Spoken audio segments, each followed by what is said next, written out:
آج ہندوستان کی supreme court کا فیصلہ آیا ہے جس کو پاکستان نے قطعی طور پر مسترد کیا ہے.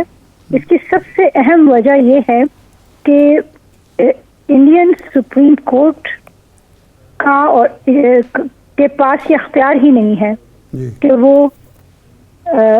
جموں اور کشمیر کے مستقبل کا فیصلہ کر سکے, اس کے عوام کے مستقبل کا فیصلہ کر سکے.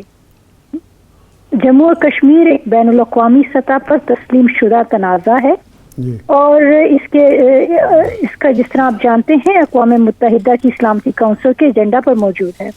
اس وجہ سے یہ ایک انٹرنیشنلی ریکگنائز ڈسپیوٹ ہونے کی وجہ سے انڈین کانسٹیٹیوشن کا اس پہ کوئی اپلیکیشن نہیں ہے. اسی طرح سے انڈیا کی سپریم کورٹ کی اس پہ کوئی جورسڈکشن نہیں ہے.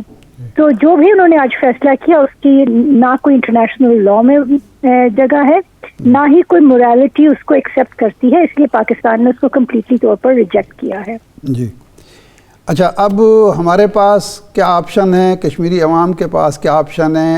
اب کشمیری جو عوام کی جدوجہد ہے وہ مزید تیز ہوگی یا کشمیری عوام کو مایوسی ہوگی؟ دیکھیں, اس سے کشمیری عوام بالکل ہمیشہ سے جانتے ہیں کہ انڈیا کا اصل چہرہ کیا ہے اور نہ ہی کشمیر کے عوام کو انڈیا کی سپریم کورٹ سے کوئی امیدیں تھیں. انڈیا کی سپریم کورٹ سے تو اس کو امیدیں ہوں جو ان کے کانسٹیٹیوشن کو مانتا ہو اور جو ان کے رول کو آن جموں اینڈ کشمیر کو مانتا ہو. تو کشمیر کے عوام کو نہ تو کسی طرح سے کوئی امیدیں نہیں تھی اور اس لیے جو آج فیصلہ آیا اس کی کوئی ویلیو بھی نہیں ہے. اب جو کشمیری عوام آج سے 7 دہائیوں سے جو کر رہے ہیں, جو ان کی حق خود ارادیت کی ایک تحریک ہے, وہ جاری رہے گی اور پاکستان ان کا مقدمہ دنیا بھر میں لڑتا رہے گا. انٹرنیشنل سطح پر یونائٹڈ نیشنز میں, OIC میں اور بھی جو ہمارے بائی لیٹرل چینلز ہیں, ہر جگہ پر پاکستان کشمیری عوام کا مقدمہ لڑتے رہیں گے. صحیح ہے. تو یہ فرمائیے کہ اس فیصلے کو یا اوورآل اس کشمیر ایشو کو ہم بین عالمی عدالت انصاف میں بھی لے جا سکتے ہیں, اس کا بھی کوئی فائدہ ہے یا نہیں؟ دیکھیں, یہ آج اس کی آئی ہے رولنگ آئی ہے, اس کو بھی ہمارے لا ایکسپرٹس دیکھیں گے, لیکن اس کے بعد دیکھا جائے گا کہ اگر ہم نے اس پہ کوئی کامنٹری کرنی ہے لیگلی کہ نہیں کرنی. لیکن ہم نے جس طرح سے پہلے کہا میں نے, ہم کسی طرح سے سپریم کورٹ کو, انڈین سپریم کورٹ کی جورسڈکشن کو کشمیر میں ایکسیپٹ ہی نہیں کرتے. تو جو بھی ان کا فیصلہ آتا ہے اس کی کوئی انٹرنیشنل ویلیو نہیں ہے. یہ حقیقت ہے کہ دنیا میں اس وقت ایک بھی ملک ایسا نہیں ہے جو انڈیا کے اس نیریٹو کو ایکسیپٹ کرتا ہو کہ کشمیر انڈیا کا اٹوٹ انگ ہے. ساری دنیا کشمیر کو ایک ڈسپیوٹڈ ٹیریٹری مانتی ہے. یونائٹڈ نیشنز میں اس کو ایک ڈسپیوٹڈ ٹیریٹری سمجھا جاتا ہے. یونائٹڈ نیشنز کے جو نقشے ہیں اور میپس ہیں ان میں بھی یہ ڈسپیوٹڈ ٹیریٹری دکھائی جاتی ہے.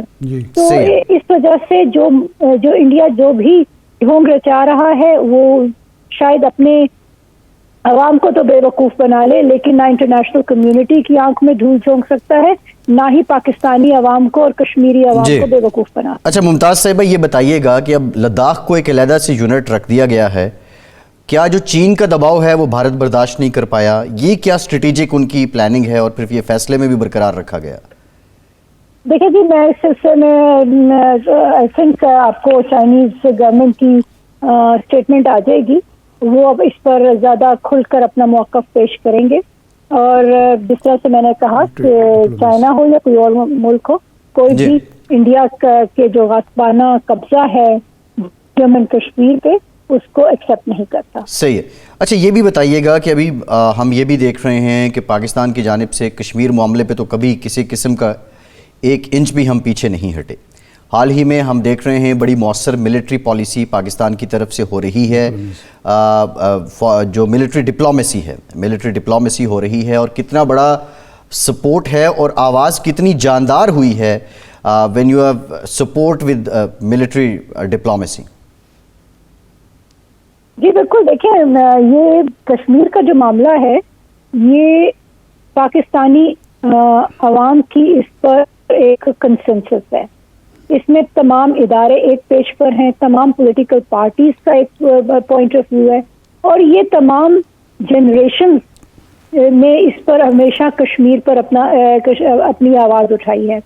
تو یہ ایک حقیقت ہے جب سارے انسٹیٹیوشنز مل کر ایک دوسرے کو سپورٹ کرتے ہوئے ایک نیریٹو لے کر چلتے ہیں تو ایک انٹرنیشنل سطح پر آپ کی بات میں ایک زیادہ اس کی ریسپشن ہوتی ہے اور ایک اچھے طریقے سے آپ اپنے موقف پیش کر سکتے ہیں. اچھا, آخری سوال بالکل یہ فرمائیے کہ بھارت کے 5 اگست کے اقدام کے بعد اور سپریم کورٹ کے اس فیصلے کے بعد کیا پاکستان اور بھارت کے درمیان اب مذاکرات ممکن رہے ہیں؟ مذاکرات کا دروازہ دوبارہ کھل سکتا ہے؟ اور کنیکٹیویٹی کا جو ہمارا تصور تھا, ہماری جو سیکیورٹی پالیسی آئی تھی, اس کنیکٹیویٹی میں بھارت کو ہم شامل کر سکتے ہیں ان حالات میں؟ دیکھیں جی, سب سے پہلے تو پاکستان نے ایک بات جو ہمیشہ کی ہے وہی میں دہرانا چاہوں گی کہ سب سے اہم چیز اس خطے میں امن ہے, اور اس خطے میں امن ہوگا تو یہاں ترقی بھی آئے گی اور یہاں پر خوشحالی بھی آئے گی. اور اس خطے میں امن کے لیے سب سے اہم چیز وہ ہے مسئلہ کشمیر کا حل, اور وہ ہم اس کے لیے پاکستان ہمیشہ تیار ہے بات چیت کے لیے بھی, لیکن اس کے لیے انٹرنیشنل جو پرنسپلز ہیں اس کے مطابق ہونا چاہیے. یونائٹڈ نیشن سیکیورٹی کاؤنسل کی ریزولوشن کو سامنے رکھتے ہوئے, انٹرنیشنل لا کو سامنے رکھتے ہوئے پاکستان کشمیر کا معاملہ اس سلسلے میں ہمیشہ ڈسکس کر کے امن کی طرف اپنا رول ادا کرتا رہے. جی ٹھیک, بہت شکریہ. ممتاز زہرا بلوچ صاحبہ دفتر خارجہ پاکستان ہمارے ساتھ موجود تھیں. ہمیں جوائن کیا ہے پاکستان کے سینئر سیاستدان پیپلز پارٹی کے سینئر رہنما سینیٹر تاج حیدر صاحب نے. تاج صاحب بہت شکریہ آپ کے وقت کا. آج الیکشن کمیشن آپ کا وفد گیا تھا, بنیادی طور پر کیا گفتگو ہوئی؟ اور ظاہر ہے کانفیڈنٹ آپ بھی ہیں, سیاسی ملاکھڑا جو ہے اب وہ سج چکا ہے اور دن بدن یہ دنگل تیز ہوتا جا رہا ہے. سو پیپلز پارٹی اب تک کے جو سارے معاملات ہیں اس پر مطمئن ہے؟ جی نہیں, ہم تو شروع سے شکایت کرتے چلے آئے ہیں, لیکن وہ شکایتیں براہ راست الیکشن کمیشن سے نہیں تھیں.